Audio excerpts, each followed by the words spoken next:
প্রেম কইরাছে জাকারিয়া নবী করাতে তার মাথা চিরি রে। বহুত পয়গম্বরকে তারা হত্যা করছে, অবশেষে জাকারিয়া আলাইহিস সালামকে তারা ধাওয়া করছে। জাকারিয়া আলাইহিস সালাম কিনারা না পাইয়া অবশেষে একটা গাছের সামনে গেল। আল্লাহর কুদরতে গাছটা ফাড়া হইয়া ভিতরে জায়গা তৈরি হয়ে গেছে। হযরত জাকারিয়া আলাইহিস সালাম গাছের ভিতরে আশ্রয় নিছে। তখন শয়তান বুজুর্গর বেশে এসে বলল, আমি জানি জাকারিয়া পয়গম্বর কোথায় আছে। কয় কোথায় আছে? কয় গাছের ভিতরে আছে। আচ্ছা, আপনারা যদি একজনে কয় যে গাছের ভিতরে একজন মানুষ আছে, আপনি বিশ্বাস করবেন? আরে মিয়া, গাছের ভিতরে মানুষ থাকে নাকি? কয় হ্যাঁ, আমার কাছে প্রমাণ আছে। কি প্রমাণ আছে? কয় যে দেখো গাছের ফাড়া দিয়া চাদরের অংশ দেখা যায়। আসলেই তো গাছের ফাড়া দিয়া তো চাদরের অংশ দেখা যায়। তারা অবশ্যই তাহলে জাকারিয়া নবী এই গাছের ভিতরে আছে। তাহলে কি করতে হবে? কয় গাছ কাটো।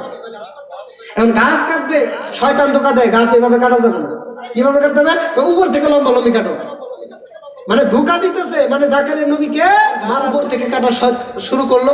কাটতে কাটতে কাটতে কাটতে যখন মাথার উপরে এসে করাতরা বসলো, তখন পয়গম্বর আল্লাহ রাব্বুল আলামিন পয়গম্বরকে বললেন, আমার নবী পয়গম্বর জাকারিয়া, শোনো, আজকে যদি তুমি এই করাতের আঘাতে যদি শব্দ করো, তাহলে আমি আল্লাহ যারা এখানে আসে এই গোত্রটাকে আমি ধ্বংস করি। ও আমার পয়গম্বর, যদি তুমি এই করাতের আঘাত সহ্য করতে না পারো, একটা শব্দ যদি তুমি করো, আমি আল্লাহ তোমার ব্যথার কারণে এই গোত্রটাকে আমি আল্লাহ আযাব দিয়ে ধ্বংস করে দেব। পানের বাইরে আমার এমন কোন নবী নাই যে নবী তার উম্মতকে ভালোবাসে নাই, ঠিক কিনা?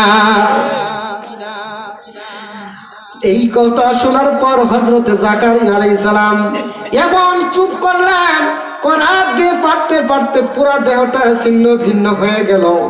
তারপরেও জাকারিয়া পয়গম্বর মুখ দিয়ে একটি শব্দ উচ্চারণ করে নাই। চিন্তা করলো, আমি যদি আজকে একটি শব্দ করি রে, এই গোত্রকে যদি আমার আল্লাহ ধ্বংস করে দেয়, এই গোত্রের মধ্যে আমার কিছু কিছু উম্মত আছে যারা আমি নবী জাকারিয়াকে মহব্বত করে আওয়াজ করে বলেন না আল্লাহু আকবার। প্রেম কইরাছে জাকারিয়া নবী করাতে তার মাথা চিরি রে। আরে প্রেম কইরাছে জাকারিয়া নবী করাতে তার মাথা চিরি রে। ওরে দেহ হইল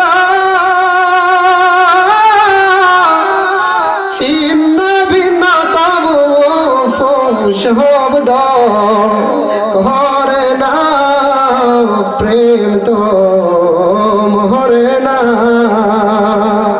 ও নবীর প্রেম